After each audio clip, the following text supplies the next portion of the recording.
Hey guys, what's up? I'm Erin and welcome back to the channel. Are you interested in living the American dream? Maybe having a couple kids, owning a home, a couple cars, and being able to retire one day? Well, it turns out that dream could cost you a cool $3.4 million. Wait a minute, that can't be right, because if the typical American dream costs $3.4 million, that's more than the typical person makes in a lifetime. Well, according to a recent analysis done by Investopedia, that's what they estimate it costs. So I thought we should take a deep dive into some of these numbers and see just how they came up with this amount and see if the American dream really does cost $3.4 million. The typical wedding and engagement ring costs about $36,000. Cost of the average home, including interest over a 30-year mortgage at today's interest rates of about 7%, that's going to run you about $800,000. Lifetime car purchases, $271,000. If you have two kids, out-of-pocket birth expenses come close to about $6,000 for two. To raise those two kids to the age of 18, that's going to be about $576,000. And to pay for 1 year of college for each child would be about $42,000. Average cost of pet care over an entire lifetime, about $68,000. Health insurance, $935,000. Retirement, that's going to run you about $716,000. And funeral costs, about $8,000. All of these totaled up, you get $3,455,305. And it's sad to say that these numbers don't even include anything like fun, maybe taking a vacation, or essentials like food, because you do occasionally have to eat. So let's dive into each of these categories and see how realistic that $3.4 million number is. Wedding and engagement. This category really has such great variability because you really could get married for literally the price of the license from the courthouse, or you can spend 3 days at a completely remote destination. It's entirely up to you. I certainly don't think it's essential that you spend a lot on a wedding. If you want to spend a lot, you do you. That's great. If you don't want to spend a lot, fantastic. I do think the whole wedding thing is kind of ridiculous in that everything that's marketed for a wedding is marked up like 10x. When it comes to flowers and venues and entertainment, they're all 10 times the price, basically, when it comes to a wedding. But also, I'm not really the girl who's into weddings, so maybe that's why I have that opinion on that. I don't think how much you spend on a wedding or an engagement are any indicators of how successful a marriage are going to be. In fact, they actually did a survey a few years back and found that more expensive engagement rings were actually associated with higher divorce rates. So men, maybe you can use that survey as a reason to buy a less expensive engagement ring. Good luck with that. Let me know how it goes. Or maybe you find a girl who actually forgets to wear her ring every single day. I'm sorry, Steve. Personally, I think there's much better things to spend $30,000 on than a party that lasts a few hours, but it really depends on how important that is to you. For my husband and I, our wedding cost about $6,000, and honestly, that was more than I wanted to spend because the wedding I wanted was to go to Sandals and just get married at an all-inclusive resort, but that didn't work out, so sometimes you do have to be a little bit flexible. And while it is a special day, it is just one day, so no matter what you do, don't go into debt for a wedding, but I can absolutely say you can get away with getting married and getting engaged for far less than this price point.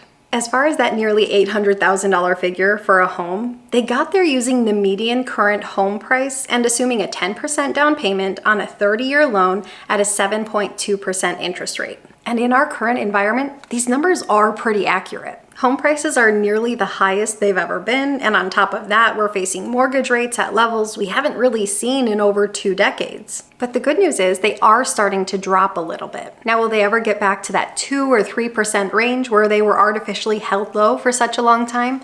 Who knows? But I do think as inflation gets under control, the Fed will begin to reduce interest rates and mortgage rates will decline following suit. And that'll go a long way into making housing more affordable. No matter how you look at it, housing is going to be one of the biggest expenses you face throughout the course of your entire life. And a lot of it really depends on where you live. Maybe you live in the Midwest and you can find a great home for $250,000.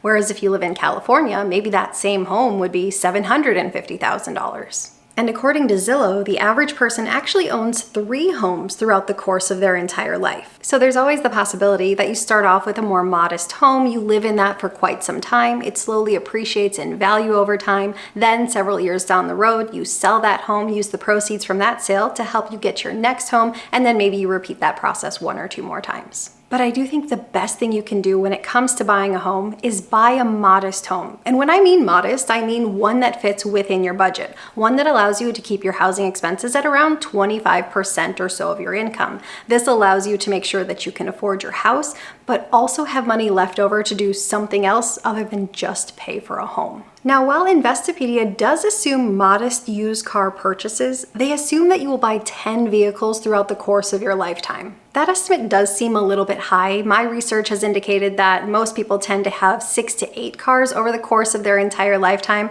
but vehicles, just like housing, are going to be a significant line item in your budget.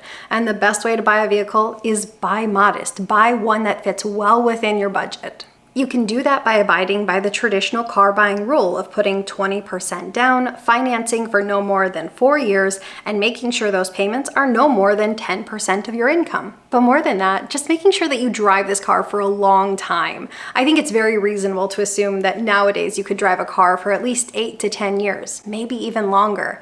And in the battle between new or used, I don't really think it matters all that much. I think what matters most is that you choose a car that fits well within your budget. I actually bought my first car at 21, and 15 years later,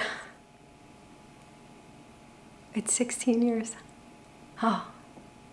I'm getting old. I don't know, we're both getting old. 16 years later, it is still going strong. Then we have the kids category. Investopedia assumes that the birth of 2 kids, raising them until the age of 18, and paying for 1 year of higher education for each of them all totals about $625,000. And there's no doubt about it, kids can be incredibly expensive. When they're young, you have the cost of childcare, which as they get older tends to get replaced with activities and sports. And then once they graduate from high school, if you want to help with college or university, that's incredibly expensive. My husband and I are actually in the thick of it right now, and I can say yes, indeed, childcare is very expensive. It's also worth noting that almost 1/3 of the cost to raise a child is actually attributed to housing and families buying larger homes because of the children. And I totally get wanting extra space. Trust me, I love my space. But is it worth living in a smaller home to make housing more affordable, to make it more affordable to raise a family, if that's something you want? For instance, you could ask yourself, could a family of 4 go without having a 4 or 5 bedroom home and perhaps live in a 3 bedroom home, or even downsize all the way down to a 2 bedroom home? And maybe you have absolutely zero interest in doing that, and that's fine, but I am saying that it is an option. Inevitably, there will always be costs associated with children. Outside of the necessities, you do have a great deal of control over the expenses related to kids. You can find a lot of free activities to do, like going to the library or going to parks, and then maybe you only do a handful of activities that actually come with a price tag. You can control how many toys or electronics you buy.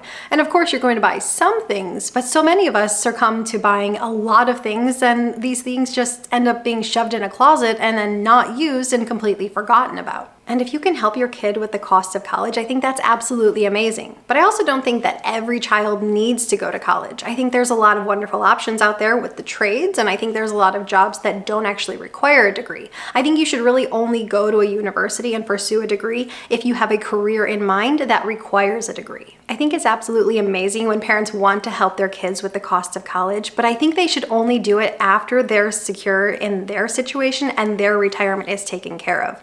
Because you know the saying of there is no loan for retirement. Well, it's true. If you pay for your kids' college, but then you're not able to retire and you're financially dependent on your children to take care of you in old age, that's not a good situation to be in either. As far as pets go, this analysis assumed a dog and a cat and assumed a lifetime cost would be about $68,000. At first, I thought this number was really high, but then if you consider, say you own pets throughout the course of your entire life, like say from the age of 20 all the way up to 80, well, that really only comes out to a little bit over $1,000 a year spent on pets. As a pet owner, I can say not only is that a realistic number, it's actually quite low. Because with our pets, you have all those things like food, toys, vet care, pet sitters when you go out of town, and it all adds up. Pets are kind of like kids in the sense that some people want to be pet owners and some people don't. Some people want to have kids and some people don't.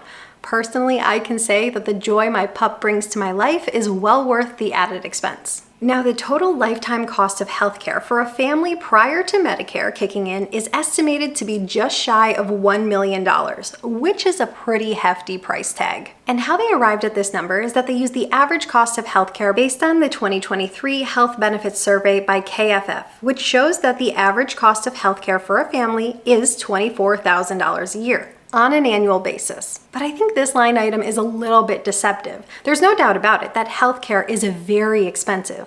But if you find yourself working for an employer that offers group coverage, your employer will subsidize much of this cost. On average, workers contribute 17% of the premium for single coverage and 29% of the premium for family coverage. So in 2023, the average annual worker contribution was $1,401 for individual plans and $6,575 for a family plan. And when you break it down, 55% of US adults actually get their health coverage through an employer.